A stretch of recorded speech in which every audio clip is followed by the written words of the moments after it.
You meet someone, everything feels perfect, very clear and honest, but there is an uneasiness inside you. Why?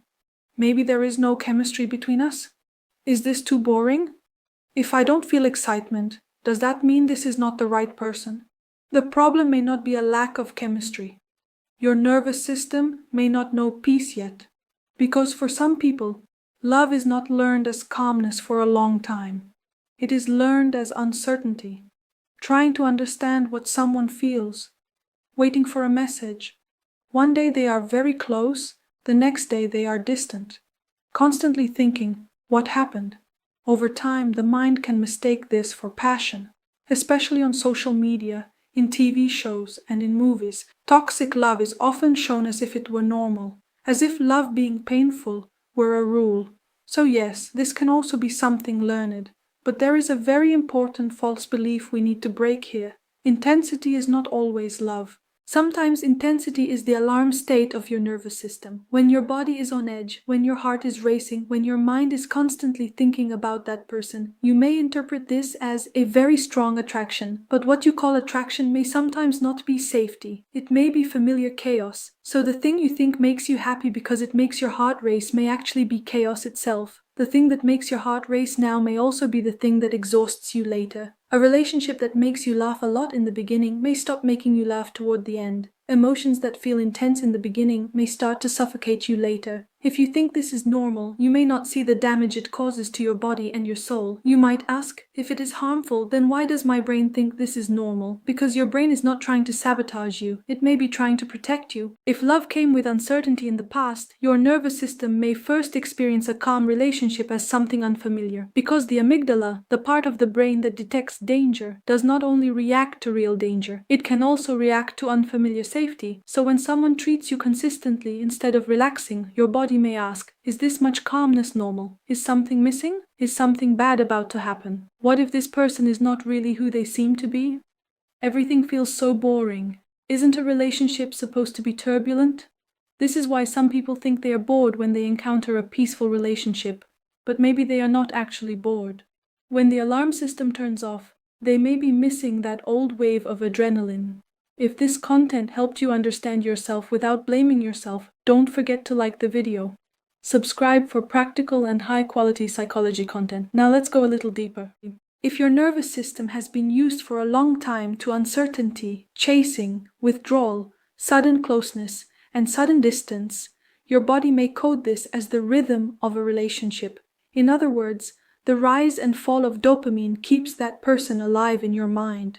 This is why some people are drawn to toxic relationships, because the sweetness of breakups and reunions, mixed with the pain of separation, can make a person feel alive. Jealousy and fights within the relationship can make someone believe that the constant possibility of peace and unrest is normal in love, but real closeness is often quieter and calmer. It does not force you to constantly prove yourself. It does not keep you on edge. It does not make you question your own worth.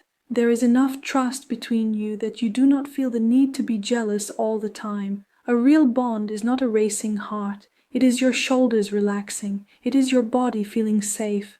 If your stomach is constantly upset, if your stomach is tight, if your sleep is ruined, these are not signs of a healthy relationship. If you have always reached love by struggling for it, easy trust may feel worthless to you, because the mind does not produce reality. It produces interpretation. Someone being consistent does not mean they are boring. Someone not leaving you wondering does not mean there is no chemistry. Feeling calm next to someone does not mean there is no passion. Maybe for the first time, your body does not have to fight for emotional connection. This may feel unfamiliar because you are not used to it. Here is the powerful mirror. If peace feels boring to you, maybe you are not missing happiness. Maybe you are missing familiar pain. This sentence may sound harsh, but I am saying it not to blame you, but to help you notice, because understanding your inner world is the first step toward change. Ask yourself this: am I really bored with this person, or does my body not know what to do because there is no uncertainty?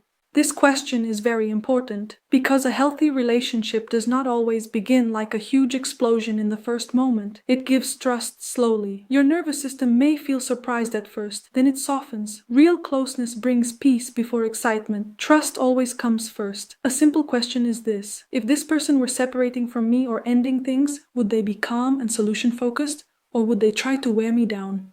The answer to this can help you understand what foundation your relationship is built on. As a micro practice, try this today. When you feel calm next to someone, do not immediately label it as "I am bored." First, look at your body. Are your shoulders relaxing? Is your breathing easier? Can you show yourself as you are? Do you feel like you do not have to constantly prove something? If the answer is yes, this may not be boredom. This may be the feeling of being safe. When you are not used to it, trust may not feel exciting at first, but over time, it teaches your nervous system this. Love does not have to be chaos. Closeness does not have to be uncertainty. Passion is not the thing that keeps me constantly on edge. Sometimes the deepest bond begins where your body can finally say, "You do not have to fight anymore." I want to close this video by saying one last thing. Other people's relationships are not the definition of your relationship. The situation that works for you defines your relationship. In other words, it matters that the relationship is shaped according to your needs and desires. Whatever the strongest emotion in the relationship is, the relationship takes shape around that bond.